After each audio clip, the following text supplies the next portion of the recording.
आइए मंगलाचरण पहले करेंगे और फिर इस रस में अवगाहन का प्रयास करेंगे। प्रथम मंगलाचरण सब वैष्णव जन करें। प्रथम श्लोक का उच्चारण सब लोग करिए। निंदन्तं पुलकोतकरेण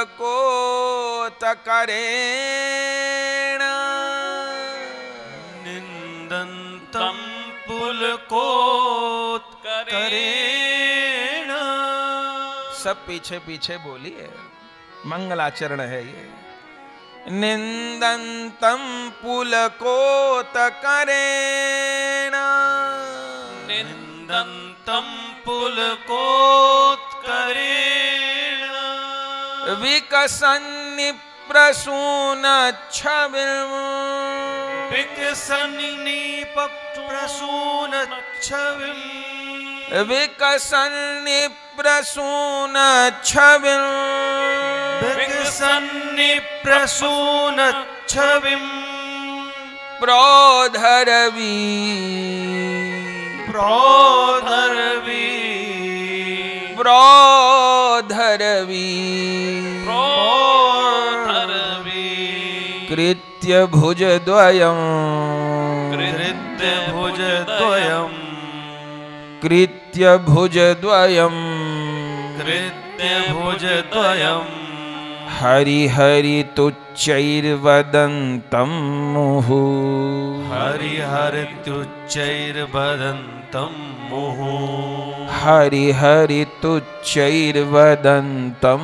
मुहुः हरिहरि तुच्चैर्वदन्तं मुहुः नित्यन्तं नित्यन्तं नित्यन्तं नित्यन्तं द्रुतमश्रु निरझरचयै द्रुतमश्रु निर्झरचयैः द्रुतमश्रु निरझरचयै द्रुतमश्रु निर्झरचयैः सिञ्चन्तमुरवीतलम् सिञ्चन्तमुरवीतलम्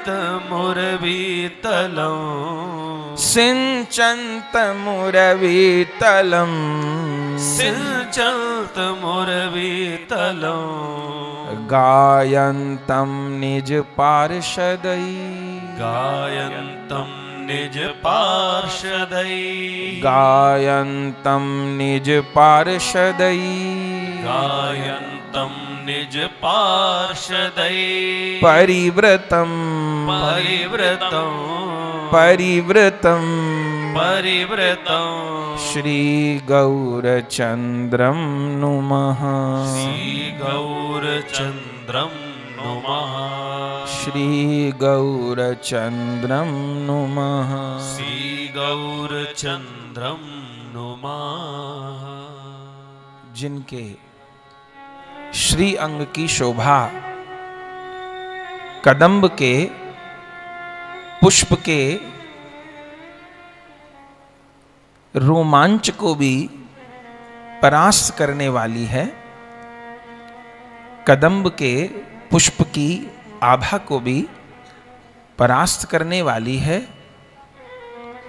जो अपनी दोनों भुजा उठाकर हरि हरि तुच्चैर वदंतम मुहुः, जो अपनी दोनों विशाल भुजाओं को उठाकर उच्च स्वर से हरि बोल कह रहे हैं। नित्यंतम द्रुतमश्रु निर्झर चयई सिंचंत मुरवित्तलम, जिनके नेत्रों से कृष्ण प्रेम में महाभाव में जल जंत्र की तरह अश्रुधारा बह रही है और जिनकी अश्रुधारा से भूमि गीली हो रही है। सिंचंत मुरवित्तलम, वह गायंतम निज पार्षदई परिव्रतम श्री गौर चंद्रम नुमा, ऐसे कीर्तन करते हुए पार्षदों से घिरे हुए राधा कृष्ण मिलित तनु श्री कृष्ण चैतन्य महाप्रभु जी को हम प्रणाम करते हैं। गायंतम निज पार्षदई परिव्रतम श्री गौर चंद्रम नुमः। तो मंगलाचरण हो रहा है और अब प्रिया जी का यशगान आचार्य पाद कर रहे हैं।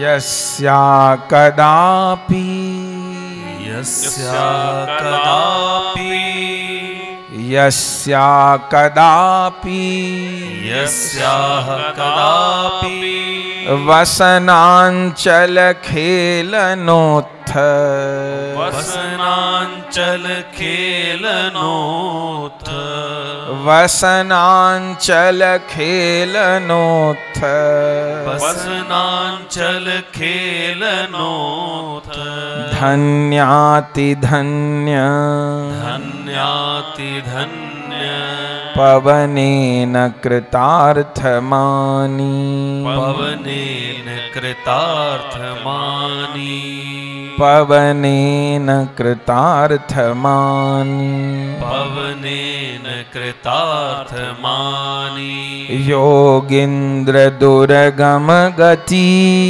योगीन्द्र दुर्गम गति मधुसूदनोऽपि मधुसूदनोऽपि मधुसूदनोऽपि मधुसूदनोऽपि तस्या नमोस्तु तस्या नमोस्तु तस्या नमोस्तु तस्या नमोस्तु वृषभानो भुवो दिशेऽपि वृषभानो भुवो दिशेऽपि वृषभानो भुवो दिशेऽपि वृषभानो भुवो दिशेऽपि।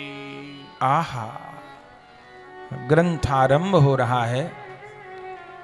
हमने पहले ये इतनी देर जो भूमिका कही वो बस इसीलिए कही कि ये सामान्य ग्रंथ नहीं है।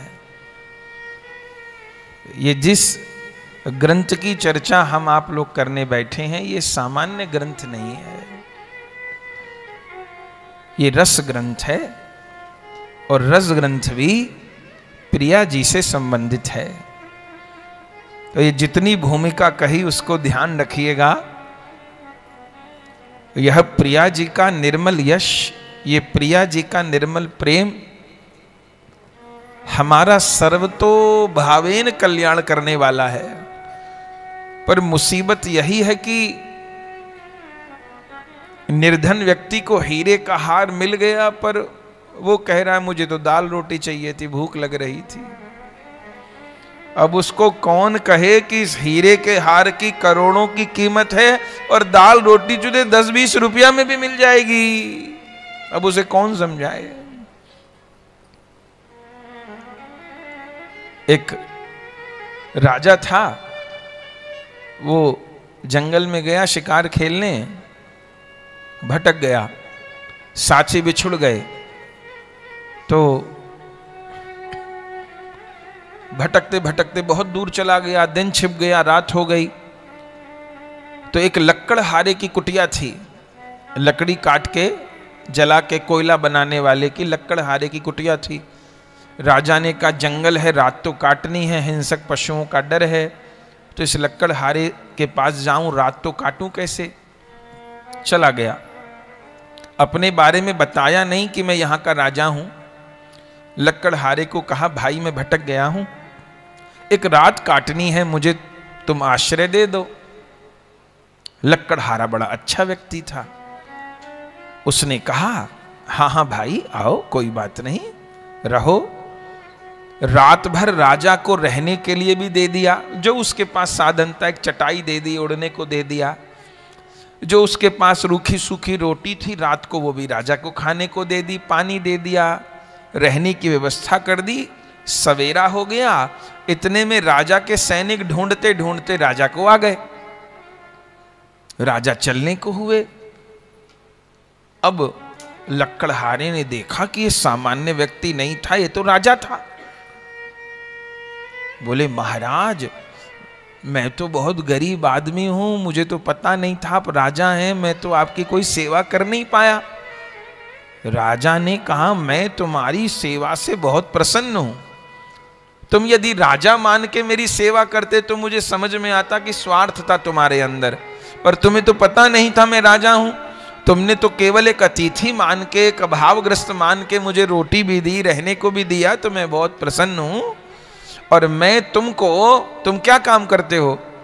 बोले साहब गरीब आदमी हैं, जंगल से लकड़ी काटते हैं, जलाते हैं, कोयला बनाते हैं, शहर में बेच आता हूं, बस यही मेरा काम है। राजा ने कहा वो पहाड़ी के उस पार एक चंदन का जंगल है, जानते हो? बोले हाँ महाराज, सुना तो है, सुगंध आती है वहां से।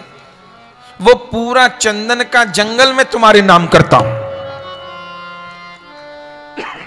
पूरा चंदन का जंगल तुम्हारे नाम करता हूं, मैं तुम्हारी सेवा से बहुत प्रसन्न हूं, जाओ। राजा लौट आया, पूरा चंदन का जंगल ही उस गरीब लक्कड़हारे के नाम कर दिया। राजा आ गए। कुछ साल बाद संयोग से फिर राजा उसी जंगल में गए। अब की बार भटके नहीं थे। याद आया उस लक्कड़हारे को मैंने चंदन का जंगल दिया था, एक बार जाके तो देखो। अब तो लक्कड़हारा बहुत धनवान हो गया होगा, कुटिया की जगह महल बन गया होगा, जाके देखता हूं। राजा पहुंचे, फिर वही झोंपड़ी की झोंपड़ी, फिर वही हालत, न खाने को न पहनने को, और वही झोंपड़ी। राजा को बड़ा अचंबा हुआ। राजा ने कहा भाई पहचाना? बोले पहचाना अन्नदाता, आप राजा साहब हो। बोले वो हम आए थे, हमने तुमको वो चंदन का जंगल दिया था, तो तुमने उसका कोई लाभ नहीं उठाया क्या? वो लिया नहीं? बोले लिया साहब। अरे तुमको चंदन का जंगल मिल गया, तुम्हारी हालत नहीं पलटी अभी तक। मैंने तो सोचा था महल बन गया होगा। उसने कहा नहीं महाराज, बड़ी कृपा आपने की। बोले तुमने चंदन के जंगल का क्या किया? बोले महाराज पहले तो मुझे लकड़ी काटने पता नहीं कहां कहां जाना पड़ता था, लेकिन आपने जब से कृपा करके मुझे चंदन का जंगल दिया है, और वहीं जाके लकड़ी काटता हूं, जलाता हूं, कोयला बनाता हूं और बेकाता। राजा ने तो माथा पीट लिया। हे राम, तू चंदन की लकड़ी को जला के कोयला बना रहा है? बोले हाँ महाराज, लकड़ी तो एक सी, मैं तो लकड़ी काटता, जलाता, कोयला, पर अब सुविधा हो गई, जगह जगह भटकना नहीं पड़ता, अपना जंगल है वहीं से काट लाता हूं। राजा ने कहा मूर्ख, तुझे पता नहीं चंदन किसको कहते हैं, चल मेरे साथ। कुछ बचा है कि सारा फूंक दिया? बोले महाराज अब तो 1-2 पेड़ बचे हैं, बाकी तो अब रोज मैं जलाता हूं ना, कोयला बनाता हूं, तो 1-2 पेड़ बचे। बोले मूर्ख चल यहां। हाथ पकड़ के ले गया, चंदन की एक छोटी सी दाल तोड़ी और उसको कहा मूर्ख, इसको जलाना नहीं, बाजार में किसी व्यापारी को इस चंदन की लकड़ी को दिखाना और इसकी कीमत पूछना, पुराने समय की बात। उसने कहा ठीक है हजूर, नाराज मत हो, मैं जाता हूं अभी। तो पेड़ से छोटी लकड़ी तोड़ी, उस लक्कड़हारे को दी, वो बाजार में गया, किसी व्यापारी के पास लकड़ी दिखाई।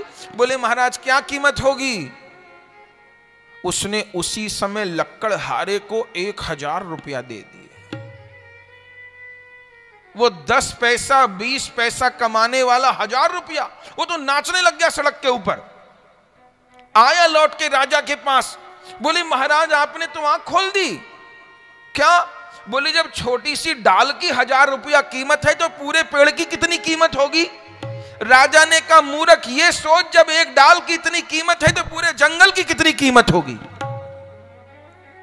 जिसको तूने जला दिया, जिसको तूने नष्ट कर दिया। पर समझ आई तो देर से बात आई। अब इतना जंगल तो नष्ट हो चुका था, एक दो पेड़ बचा था, उससे वो जितना अपना कल्याण कर सके। तो हम जैसे जीवों की भी ये स्थिति कभी कभी हो जाती है कि सत्संग श्रवण करने के बाद भी, भजन मार्ग में आने के बाद भी, ये कितना जीवन रूपी जंगल हम जला डालते हैं, नष्ट कर देते हैं, समझ नहीं आता।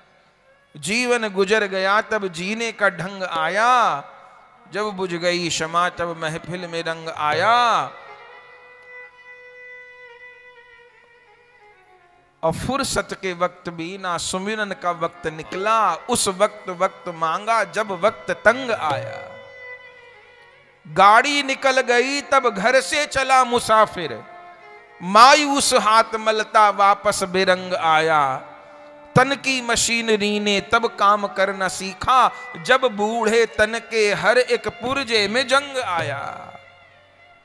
कभी कभी ऐसी स्थिति प्राणी की हो जाती है। तो यह जो लीला रस है, ये तो उदाहरण कोई और मिलता नहीं, इसलिए संसार के उदाहरण देने पड़ते हैं। भैया ये चंदन का वन नहीं, ये तो सुना ना सुधा निधि है, ये तो कल्प वृक्ष का वन है। और अब हम लोग इस कल्प वृक्ष की एक डाल को छूने का प्रयास कर रहे हैं। ये ग्रंथ उस कल्प वृक्ष का वन है। तो क्या कह रहे हैं आचार्य चरण? आहा, बोले यस्या कदापि वसनांचल खेलनोत्थ, यस्या कदापि वसनांचल खेलनोत्थ। सब श्लोक गाइए। ये राधा रस सुधा निधि के श्लोकों को गाना भी प्रिया जी को प्रसन्न करना है, सामान्य वाणी नहीं है। ये आचार्य ने महाभाव की अवस्था में इस वाणी का निर्जन मुख से फूटा है, ये कोई सामान्य वस्तु नहीं है। ये दिव्य धन है, ये दिव्य वस्तु है। यस्या कदापि वसनांचल खेलनोत्थ, यस्या कदापि वसनांचल खेलनोत्थ। धन्याति धन्य पवनेन कृतार्थमानी, धन्याति धन्य पवनेन कृतार्थमानी। योगीन्द्र दुर्गम गतिर्मधुरसूदनोऽपि, योगीन्द्र दुर्गम गतिर्मधुसूदनोऽपि। योगीन्द्र दुर्गम गति मधुसूदनोऽपि, योगीन्द्र दुर्गम गतिर्मधुसूदनोऽपि। तस्या नमोस्तु वृषभानुभुवो दिशेऽपि, तस्या नमोस्तु वृषभानुभुवो दिशेऽपि। क्या कहते हैं आचार्य? आचार्य कहते हैं जिन प्रिया जी के वस्त्र अंचल से छूकर, जिन प्रिया जी के आंचल के हिलने से, जिन प्रिया जी के वस्त्रांचल के चलन से बहने वाली वायु का स्पर्श पाकर योगियों को भी दुर्लभ श्री कृष्ण अपने आप को धन्य मानते हैं, मैं उस दिशा को प्रणाम करता हूं जिस दिशा में श्री किशोरी जी विराजती हैं। श्लोक बड़े गूढ़ हैं, हम लोग अपनी चेतना को संभालेंगे तो अवश्य कोई कण हम सबको प्राप्त होगा।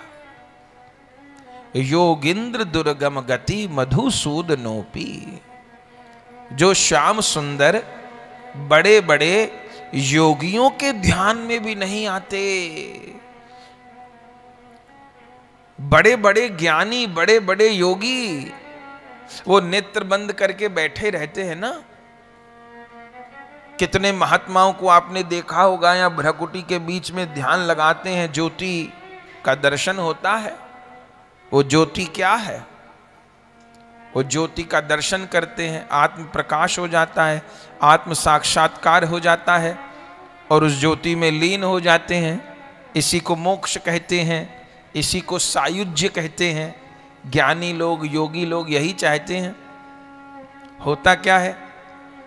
आत्मा उस परमात्मा में विलीन हो गई, प्रकाश महाप्रकाश में विलीन हो गया। जैसे भी रात हो रही है तो ये सब ट्यूबलाइट, हैलोजन, फनूस, ठीक प्रज्वलित है, इनकी रोशनी दिखाई दे रही है। पर अभी यहां सूर्य निकल आए, दोपहर के 12 बजे सूर्य निकल आए तो क्या होगा? तो भी ये सब प्रकाश देंगे, पर इनका प्रकाश सूर्य के प्रकाश में विलीन हो जाएगा।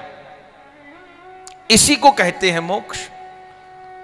तो बड़े बड़े योगी लोग जिन प्रभु में अपना मन लगाते हैं और बड़ी कठिनाई से उन श्री कृष्ण के ज्योति रूप का, प्रकाश रूप का अनुभव होता है या नहीं भी होता है, विचलित हो जाते हैं। वो प्रकाश आ कहां से रहा है जानते हैं? जिस प्रकाश में बड़े बड़े योगी, बड़े बड़े ज्ञानी मोक्ष को प्राप्त कर लेते हैं, वो प्रकाश श्री कृष्ण के चरण कमल के, अंगूठे के, नख की कौर से निकल रहा है। और उस प्रकाश में असंख्य योगी, असंख्य ज्ञानी विलय हो जाते हैं। वो श्याम सुंदर जिनके चरण नख के प्रकाश में बड़े बड़े ज्ञानी योगी विलय हो जाते हैं, लेकिन वो श्याम सुंदर उन प्रिया जी के अंग गंध को बहके आने वाली वायु का स्पर्श पाके अपने आप को धन्य पवनेन कृतार्थ मानी, अपने को अत्यंत कृतार्थ मानते हैं। मैं उस दिशा को प्रणाम करता हूं। तस्या नमस्तु वृषभान भुवो दिशेपि। मैं उस दिशा को प्रणाम करता हूं जिस दिशा से वह प्रिया जी की अंग गंध आ रही है। मैं उस दिशा को प्रणाम करता हूं जिस दिशा में वे प्रिया प्रियतम विराजमान है। तात्पर्य समझिएगा, इस श्लोक में प्रणाम हो रहा है, प्रिया जी को प्रणाम नहीं। माने कितना दैन्य से भरा हुआ श्लोक है। सर्व समर्थ आचार्य अपने आप को अयोग्य मान रहे हैं।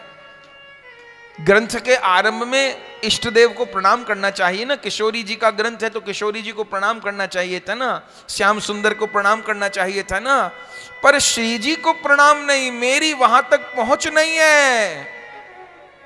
अरे उस दिशा को प्रणाम है जिस दिशा में कहीं प्रिया जी विराजती हैं। जय हो। तो आप बताइए कि प्रिया जी कौन दिशा में विराजती, किस दिशा में विराजती हैं प्रिया जी?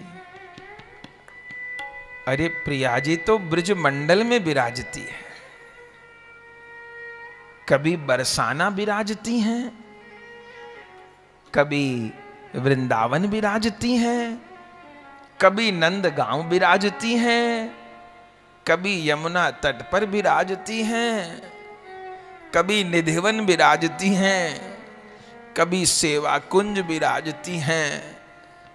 प्रिया जी जहां जहां विराजती हैं, मैं उसी उसी दिशा में उन्हीं उन्हीं कुंजों को, उन्हीं उन्हीं धामों को प्रणाम करता हूं। समझिएगा मेरे भाई बहन, इस श्लोक के माध्यम से प्रिया प्रियतम की लीला स्थली को प्रणाम हो रहा है। देखिए, धाम और धामी एक हैं। हम राधा माधव का भजन करें पर वृंदावन से प्रेम न करें, ये चल नहीं पाएगा। हम किशोरी जी को प्रेम करें पर बरसाना धाम से प्रेम न करें, ये चल नहीं पाएगा। हम श्याम सुंदर को प्रेम करें पर गिरिराज जी से प्रेम न करें, ये चल नहीं पाएगा। क्योंकि धाम और धामी एक है। जैसा प्रेम राधा माधव को करना होगा, ऐसा प्रेम ब्रजभूमि को करना होगा, बरसाना वृंदावन गिरिराज जी को करना होगा, वैसा प्रेम ब्रजरज को करना होगा। ब्रजरज को धारण करना होगा, ब्रजरज को शरीर से लगाना होगा, और ये भावना करनी होगी हमको अंतिम समय ब्रजरज प्राप्त हो। हमको अंतिम समय ब्रजरज प्राप्त हो। ये ब्रज के महापुरुषों को देखिए ना, पूरे पूरे शरीर पर ब्रजरज लगाए रखते हैं। और किसी तीर्थ धाम में, अयोध्या धाम की महिमा कम है ऐसा नहीं कह रहे, चित्रकूट धाम की महिमा कम है ऐसा नहीं कह रहे, या तिरुपति बालाजी, बद्रीनाथ जी, केदारनाथ जी इनकी महिमा कम है ऐसा नहीं कह रहे, पर किसी धाम की रज को लपेटे हुए आप महात्मा को नहीं देखेंगे कि किसी ने बद्रीनाथ जी की रज शरीर पे लगा रखी हो, कि किसी ने केदारनाथ की रज उठा के शरीर पे लगा रखी हो, ये आप कहीं नहीं देखेंगे। पर हमारे ब्रज वृंदावन में एक नहीं लाखों महात्मा मिलेंगे जो अपने सारे शरीर पर ब्रजरज को लिपटाए हैं। क्यों? वो मिट्टी नहीं है, मिट्टी बाहर होती होगी, वृंदावन में मिट्टी नहीं है, बरसाना में मिट्टी नहीं है। वहां क्या है? किशोरी तोरे चरणन के रज पाऊं, किशोरी तोरे चरणन की रज पाऊं, किशोरी तोरे चरणन की रज पाऊं, किशोरी तोरे चरणन की रज पाऊं, चरणन की रज पाऊं, किशोरी तोरे चरणन की रज पाऊं, प्रिया जी तोरे चरणन की रज पाऊं, प्रिया जी तोरे चरणन की रज पाऊं, किशोरी तोरे चरणन की रज पाऊं, किशोरी तोरे चरणन की रज पाऊं, श्री राधा तोरे चरणन की रज पाऊं, श्री राधा तोरे चरणन की रज पाऊं, बैठी रहूं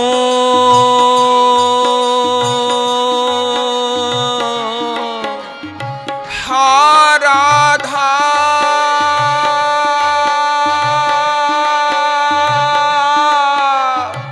हा राधा,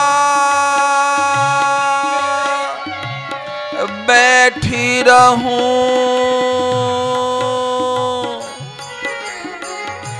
बैठी रहूं कुंजन के कोने, बैठी रहूं कुंजन के कोने, बैठी रहूं कुंजन के कोने, बैठी रहूं कुंजन के कोने, श्याम राधिका गाँव, किशोरी तोरे श्याम राधिका गाऊं, किशोरी तोरे श्याम राधिका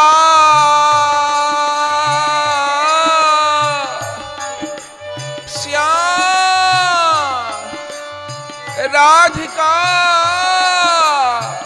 श्याम राधिका गाऊं। किशोरी तोरे श्याम राधिका गाऊं। किशोरी तोरे श्याम राधिका गाऊं। किशोरी तोरे श्याम राधिका गाऊं। किशोरी तोरे चरणन की रज पाऊं।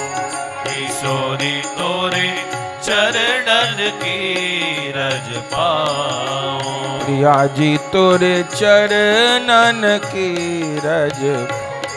प्रिया जी तोरे चरणन की रज पाऊं। जारज शिव सनकादिक तरसत। जारज शिव सनकादिक तरसत। जारज शिव सनकादिक तरसत। जारज शिव सनकादिक तरसत। सोई रज शीश चढ़ाऊं। किशोरी तोरे सोई रज शीश चढ़ाऊं। किशोरी राधे सोई रज शीश चढ़ा। किशोरी राधे सोई रज शीश चढ़ाऊं। किशोरी तोरे चरणन की रज पाऊं। किशोरी तोरे चरणन की रज पाऊं। किशोरी तोरे चरणन की रज पाऊं। किशोरी तोरे चरणन की रज पाऊं। किशोरी तोरे चरणन की रज पाऊं। किशोरी तोरे चरणन की रज पाऊं। किशोरी तोरे चरणन की रज पाऊं। किशोरी तोरे चरणन की रज पाऊं। व्यास स्वामिनी की छवि निरखत। व्यास स्वामिनी की छवि निरखत। तस्या नमोस्तु वृषभानुभुवो दिशेपि। तस्या नमोस्तु वृषभानु भुवो दिशेपि। व्यास स्वामिनी की छवि निरखत। व्यास स्वामिनी की छवि निरखत। व्यास स्वामिनी की छवि निरखत। व्यास स्वामिनी की छवि निरखत। की छवि निरखत। छवि निरखत। छवि निरखत। छवि निरखत। व्यास स्वामिनी की छवि निरखत। व्यास स्वामिनी की छवि निरखत। विमल विमल जस गाऊं। विमल विमल जस गाऊं। हरस हरस जस गाऊं। हरस हरस जस गाऊं। किशोरी तोरे चरणन की रज। किशोरी तोरे चरणन की रज पाऊं। किशोरी तोरे चरणन की रज पाऊं।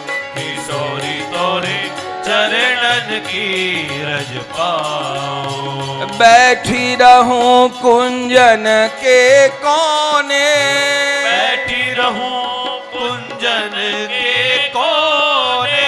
श्याम राधिका गाऊं। किशोरी तोरे श्याम राधिका गाऊं। किशोरी तोरे श्याम राधिका गाऊं। किशोरी तोरे श्याम राधिका गाऊं। श्याम राधिका गाऊं। किशोरी तोरे श्याम राधिका गाऊं। किशोरी तोरे श्याम राधिका गाऊं। किशोरी तोरे श्याम राधिका गाऊं। किशोरी तोरे चरणन की रज पाऊं, किशोरी तोरे चरणन की रज पाऊं, किशोरी तोरे चरणन की रज पाऊं, किशोरी तोरे चरणन की रज पाऊं, किशोरी तोरे चरणन की रज पाऊं, किशोरी तोरे चरणन की रज पाऊं, किशोरी तोरे चरणन की रज पाऊं, किशोरी तोरे चरणन की रज पाऊं। आहा, उस दिशा को प्रणाम है जिस दिशा में प्रिया जी विराजमान है। तस्या नमोस्तु वृषभानु भुवो दिशेपि। ये वैष्णव का जीवन है। सवेरे उठते धाम को याद कीजिए और धामी को याद कीजिए। जीते भी वृंदावन चाहिए, मरते भी वृंदावन चाहिए।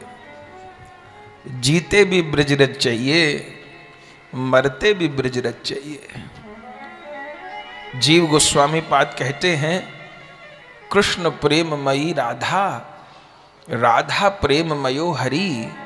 जीवने निधने नित्यम राधा कृष्णऊ गतिर्ममा। मेरे जीवन की गति भी राधा कृष्ण प्रिया प्रियतम है और मेरे मरण की गति भी राधा कृष्ण प्रिया प्रियतम है। जिसके जीवन की गति श्यामा श्याम नहीं हुए, उसके मरण की गति क्या होगी? हम ये सोचें कि अंतिम समय हमारी कोई सदगति होगी, कैसे होगी? अभी वर्तमान में जिस और मन की गति है, अभी वर्तमान में सहज जिस और मन का रुझान है, वही हमारी गति है। वर्तमान में जहां हमारी मति है, वही हमारी गति है। तस्या नमोस्तु वृषभानु भुवो दिशेपि। आचार्य ने तो अपना भाव कह दिया, पर इस श्लोक के भीतर एक लीला भी छिपी है। ये सब श्लोक बंधुओं समाधि की अवस्था में प्रकट हुए हैं। जैसे श्री राधा रस का चिंतन प्रारंभ हुआ, उसी समय आचार्य पाद के हृदय में वह नित्य निकुंज मंदिर प्रकाशित हो गया, जहां नित्य निकुंज मंदिर में प्रिया प्रियतम केलीरत है। ये अंतर्भाव है श्लोकों के। और कैसी स्थिति हो रही है कि अभी विहार पूर्ण हुआ है। जो सुरतांत की छवि होती है, सुरतांत जानते हैं? सुरतांत माने जब मंगला का समय मान लीजिए, विहार के उपरांत का समय मान लीजिए, विहार पूर्ण हुए हैं। वो भले दिन का विहार हो, भले रात्रि का विहार हो, वहां क्षण क्षण में विहार है। तो विहार वह पूर्ण हुए हैं और प्रिया प्रीतम निकुंज मंदिर में विराजमान हैं और प्रिया जी का श्रृंगार अस्त व्यस्त हो गया है। श्याम सुंदर के मस्तक पर स्वेद की बूंद शोभायमान है। लीला में श्रम हो रहा है। श्याम सुंदर के मस्तक पर स्वेद की बूंद है और इधर प्रिया जी का श्रृंगार अस्त व्यस्त है। बेणी खुल गई है, चूनर नीचे सरक गई है, जो आभूषण थे वो भी ऐसे आगे पीछे हो गए हैं, सब माला आभूषण, और नेत्रों की काजल भी फैल गई है, अधरों की लाली भी फैल गई है, जो नासिका की नथ है, उसकी जो मोती की लड़ी केश में बंधी थी वो भी छूट गई है। श्रृंगार अस्त व्यस्त है। प्रिया जी को संकोच हो रहा है, अभी सखियां आ जाएंगी और ललितादि विशाखा आदि सखी आ गई तो हंसी करेंगी। प्यारे, मेरो श्रृंगार व्यवस्थित कर दो। तो श्याम सुंदर जो अभी विहार से निवृत्त भये हैं, श्रमित हैं, वे प्रिया जी का श्रृंगार बना रहे हैं। ये टीकाओं के जो आंतरिक भाव हैं वो निवेदन कर रहे हैं। तो प्रिया जी सुखपूर्वक विराज रही हैं और श्याम सुंदर वेश रचना कर रहे हैं। अब वो तो परम प्रवीण हैं, रसिक शेखर हैं, रसिक बिहारी हैं। कभी वेणी गूथें, कभी चूनर साधें, कभी कचडोरी बांधें, कभी निवी डोरी स्वस्थ करें। तो स्वस्थ कर रहे हैं, व्यवस्थित कर रहे हैं वस्त्र आदि। लेकिन जैसे ही श्री प्रिया जी के मुखार बिंद का श्रृंगार ठीक करने लगे,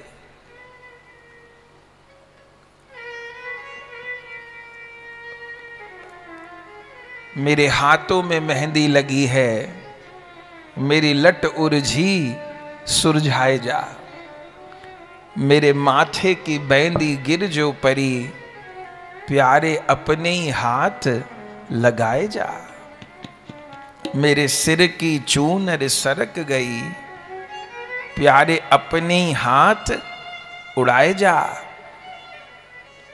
नीलांबर प्रभु गुण नाय भूलूं, मोय बीरी नेक पवाए जा, मेरे हाथों में मेहंदी लगी है, निक लट उर्झी सुरझाए जा।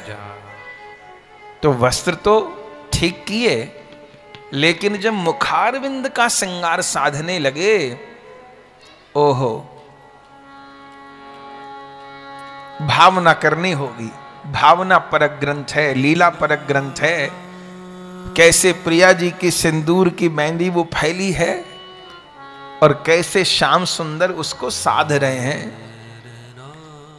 कैसे प्रिया जी के अरुणिम नेत्र हो रहे हैं, काजल साध रहे हैं, कैसे अधर की लाली को साध रहे हैं। और श्रम बिंदु तो मस्तक पे शोभायमान है। इतनी देर में कौन आ गई? अब यहां साधक क्या भावना करेंगे? बोले इतनी देर में मंजरी आ गई, सहचरी गण आ गई। ठीक, अब साधक क्या भावना करेंगे यहां कि कौन मंजरी आई है? तो यहां सबसे उचित भावना रहती है, और यह सत्य भी है, सबसे उचित भावना है कि इस समय मेरी गुरु रूपा सखी आई है।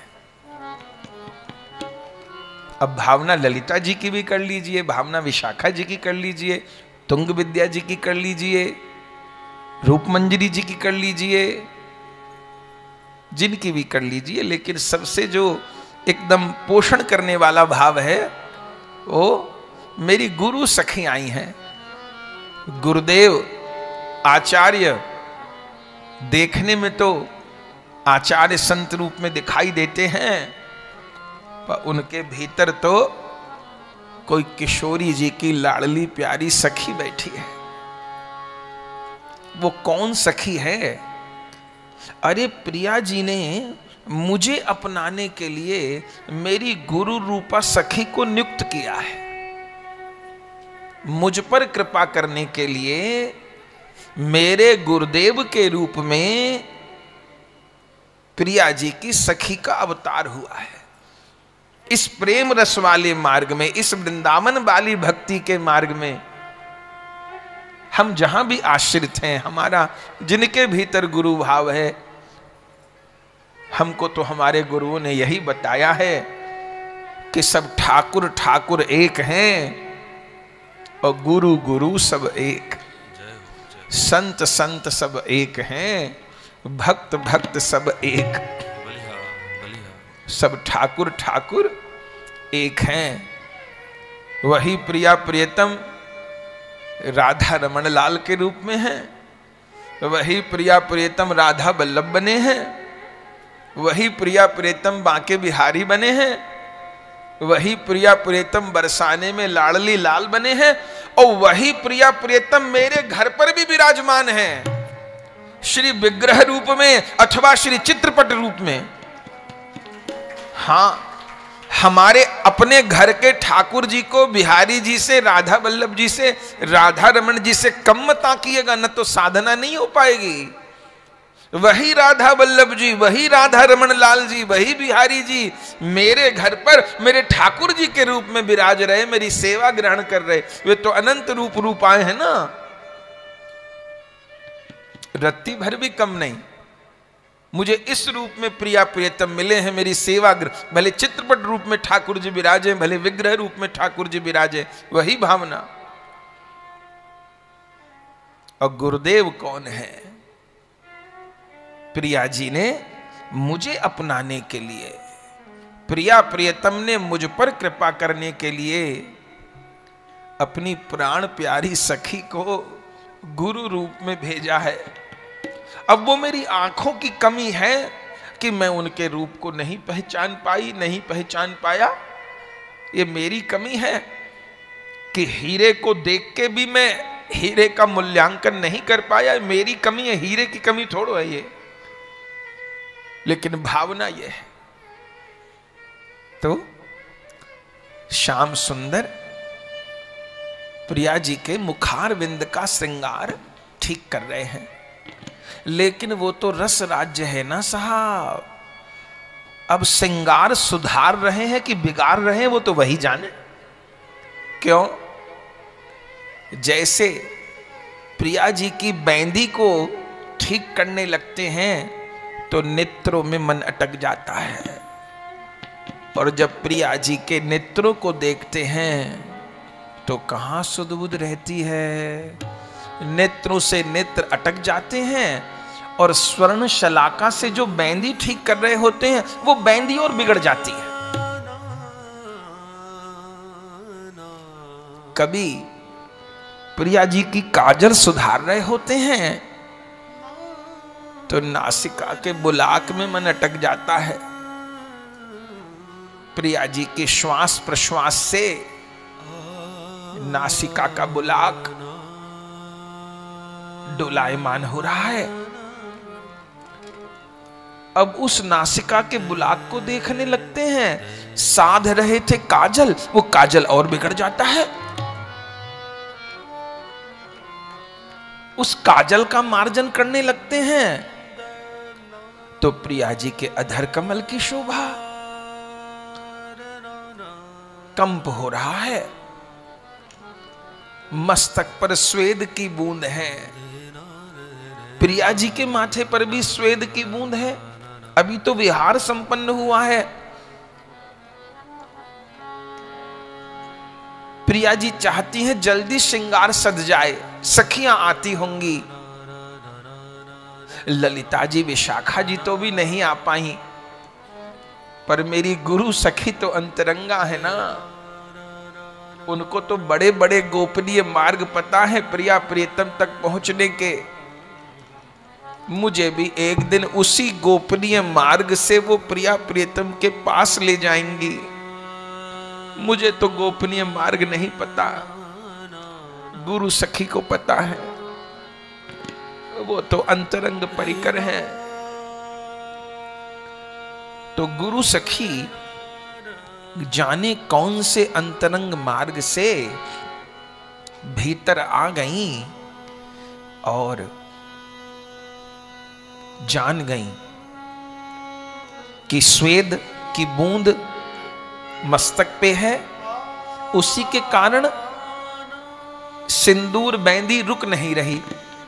अरे पसीने की बूंद से तो बह जाएगी ना, स्वेद की बूंद से तो सिंदूर बह जाएगा। और श्याम सुंदर का दर्शन करके प्रिया जी के नेत्र सजल होते हैं तो काजल भी बह रहा है। तो इस स्वेद को सुखाना जरूरी है। उसी समय गुरु सखी ने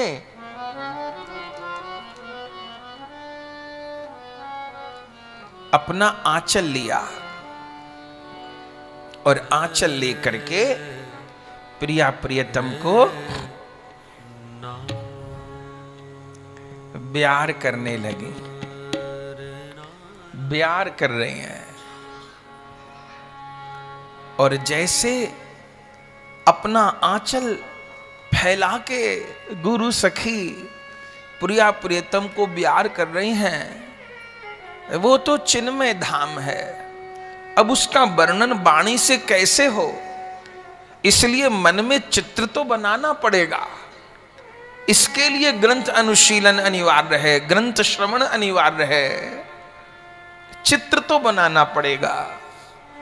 अब मन के भीतर पता नहीं कौन कौन से चित्र भरे हुए हैं, तो नेत्र बंद करने पर वही चित्र दिखेंगे।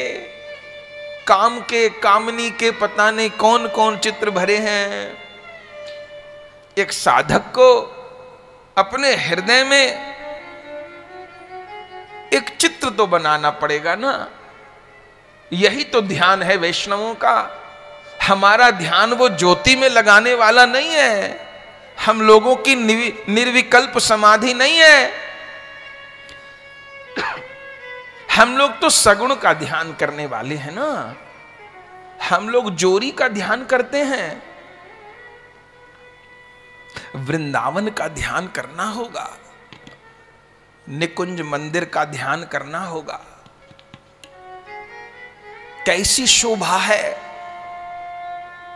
कैसे पुष्पों के वितान लगे हैं, कैसी झालर, कैसे झूमर। उस शैया की भावना तो करिए जिस शैया पे प्रिया प्रियतम बैठे हैं। कहीं जल की झाड़ी रखी है, कहीं पानदान, कहीं पीकदान। कैसे वर्णन करूं उस राज्य का। आंखों को रसना नहीं है, रसना को आंख नहीं है, वर्णन कैसे हो। वहां मेरी गुरु सखी आहा प्यार कर रही हैं आंचल से। मेरी गुरु सखी कितनी कुशल हैं, ऐसी सुंदर प्यार की। प्रिया जी के स्वेद की बूंद सूखने लगी। वो बार बार जो सिंदूर की बेंदी बह जाती थी ना, वो अब रुक गई। श्याम सुंदर प्रसन्न हो रहे हैं, मैंने बेंदी ठीक कर दी। वो जो काजल बार बार फैलता था वो भी एकदम ठीक हो गया। वो अधर की जो लाली थी वो भी संवरण हो गई। लेकिन लीला तो पूरी नहीं हुई, स्वेद की बूंद तो सूख गई। तो गुरु सखी को अब बयार करना बंद कर देना चाहिए था ना, पर नहीं। क्यों? क्योंकि प्रिया प्रियतम की सेवा करना समयानुकूल और साथ में प्रिया प्रियतम को सुख देना और प्रिया प्रियतम के हृदय में मिलन की लालसा को और बढ़ाना, यही तो सखी सहचरी गण का काम है, यही तो मंजरी गण की सेवा है। और मेरी गुरु सखी तो परम प्रवीण है, उन्होंने बयार की, स्वेद सूख गया। अब तो बयार बंद करनी थी, पर नहीं, अब कौतुक सूझ गया। कुछ ऐसा करूं कि प्रिया प्रियतम को प्रसन्नता हो। तो क्या किया जानते हैं आप? पहले तो ऐसे हवा कर रही थी, ऐसे आंचल से प्यार कर रही थी कि दोनों को हवा लगे और प्रिया जी का भी स्वेद सूखे और श्याम सुंदर का स्वेद भी सूखे। लेकिन अब ऐसे आंचल की हवा कर रही हैं कि श्याम सुंदर की अंग गंध प्रिया जी को मिले और प्रिया जी की अंग गंध श्याम सुंदर को मिले। पहले तो ऐसे आंचल किया, श्याम सुंदर के पीछे आ गई, ऐसी वायु की कि श्याम सुंदर के अंग पर जो कस्तूरी लगी है, जो उस सौरभ को बहाती हुई पवन चली और प्रिया जी विभोर हो गई श्याम सुंदर के अंग गंध को ग्रहण करके। वो दिव्य राज्य है, लीला दिव्य, सब कुछ दिव्य है, वाणी से व्यक्त नहीं हो पाएगा। ये वाणी तो सबसे कमजोर साधन है लीला को व्यक्त करने का। लीला की अनुभूति तो अभी कहा ना, बैठी रहूं कुंजन के कोने, श्याम राधिका गाऊं। वो तो ब्रज में किसी लता के नीचे बैठ के श्याम राधा गाने से होती है। वो लीला को व्यक्त करना वाणी की सामर्थ्य नहीं है। तो पहले कैसी बयार की, दोनों के स्वेद शुष्क हों, फिर कैसी बयार की कि श्याम सुंदर की अंग गंध प्रिया जी को पहुंचे। पर अभी सुना कि प्रिया जी की प्रेम को धारण करने की सामर्थ्य अनंत है,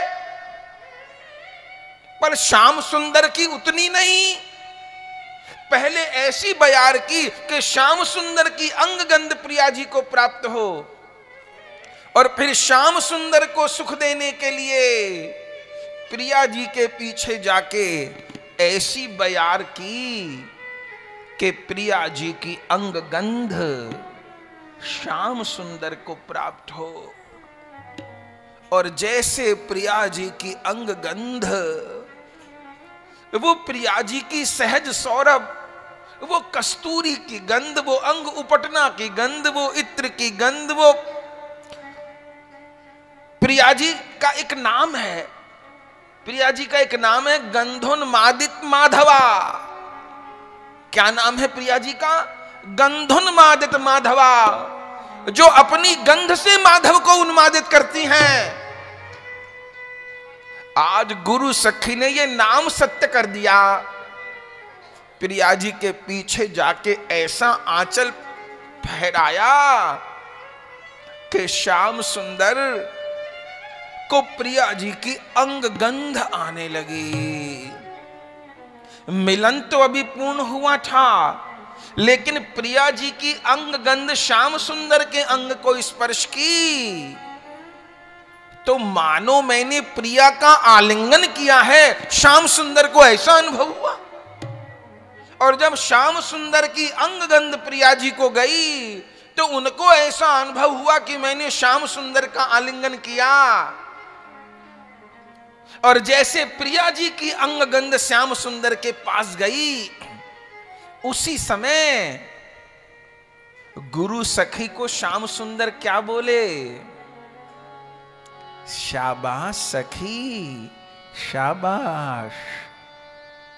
और उस समय श्याम सुंदर के मुख से ये श्लोक निकला, यस्या कदापि वसनांचल खेलनुत्थ, यस्या कदापि वसनांचल खेलनुत्थ, यस्या कदापि वसनांचल खेलनुत्थ, यस्या कदापि वसनांचल खेलनुत्थ, धन्याति धन्य पवनेन कृतार्थमानि, धन्यातिधन्य पवनेन कृतार्थमानि योगीन्द्र दुर्गम गति मधुसूदनोऽपि योगीन्द्र दुर्गम गति मधुसूदनोऽपि तस्या नमोस्तु वृषभानुभुवो दिशेऽपि तस्या नमोस्तु वृषभानुभुवो दिशेऽपि। आहा, पहली दो पंक्ति तो श्याम सुंदर ने कही, यस्या कदापि वसनांचल खेलनुत धन्याति धन्य पवनेन कृतार्थमानि। मैं प्रिया जी की अंग गंध से संयुक्त वायु को पाकर धन्य हो रहा हूं, उनके वस्त्रांचल से आलोडित पवन को पाकर के धन्य हो रहा हूं। लेकिन आखिरी पंक्ति किसने कही, कौन बताएगा? यस्या कदापि वसनांचल खेलनुत धन्याति धन्य पवनेन कृतार्थमानि। ये पंक्ति तो श्याम सुंदर ने कही, प्रिया जी की अंग गंध से युक्त वायु को पाकर मैं धन्य हो रहा हूं, ये तो श्याम सुंदर ने कही। अभी लीला हमने सुनी। और योगीन्द्र दुर्गम गति मधुसूदनोपि, ये आचार्य ने कही जो ग्रंथ लेखन कर रहे हैं, योगीन्द्र दुर्गम गति मधुसूदनोपि। लेकिन तस्या नमोस्तु वृषभानुभुवो दिशेऽपि, ये कौन कह रहा है कि उस दिशा को प्रणाम जिस दिशा में प्रिया जी विराजमान है, अवस्थित हैं? ये पंक्ति कौन कह रहा है? कोई कहेगा? ये पंक्ति कौन कह रहा है? ये पंक्ति साधक सखी कह रही है, जिसको ठीक ठीक लीला का अनुसंधान तो हो नहीं रहा, कह तो रहे हैं पर अनुभव से हृदय खाली है। कह तो रहे हैं लेकिन अनुभूतिहीन जीवन है। तो पर ये पता है कि उस दिशा में वो लीला हो रही है। क्या हो रही है ये तो आचार्य ने बता दिया, मैंने सुन तो लिया पर देखा नहीं। पर इतना भरोसा है कि उस दिशा में लीला हो रही है, जिस दिशा में मेरे गुरुदेव विराजमान है, प्रिया प्रियतम विराजमान है। तो मैंने उस दिशा को प्रणाम किया। तस्या नमोस्तु वृषभानुभुवो दिशेऽपि। जब मैंने उस दिशा को प्रणाम किया तो जरा बताइए किस किस को प्रणाम हो गया? बंधुओं, ये श्लोक प्रतिदिन पाठ करने योग्य है। जिसको इस रस मार्ग पर चलना है, ये श्लोक तो उसके लिए प्राण है। ये प्रतिदिन प्रणाम करने, सुबह उठे तो ये श्लोक बोले, यस्या कदापि वसनांचल खेलनुत्थ धन्याति धन्य पवनेन कृतार्थमानि योगीन्द्र दुर्गम गति मधुसूदनोऽपि तस्या नमोस्तु वृषभानुभुवो दिशेऽपि। ये पंक्ति बोल के ये उस दिशा में प्रणाम करके किस किस को प्रणाम हुआ बताइए? केवल प्रिया जी को ना, प्रियतम भी तो हैं। केवल प्रिया प्रियतम को नाना, वो सारी सखियां भी तो कुंज रंध्र से दर्शन कर रही हैं। केवल अष्ट सखियों को ना, सब मंजरी गण को, गुरु सखी को और संपूर्ण कुंजों को, संपूर्ण निकुंजों को, संपूर्ण धाम को केवल एक श्लोक बोलने से तस्या नमोस्तु वृषभानुभुवो दिशेऽपि। हे प्रिया जी, आप जहां विराज रही हो, मेरी सामर्थ्य नहीं मैं वहां तक पहुंचूं, पर हे प्रिया प्रियतम आप जहां विराज रहे हो वहां मेरा प्रणाम है।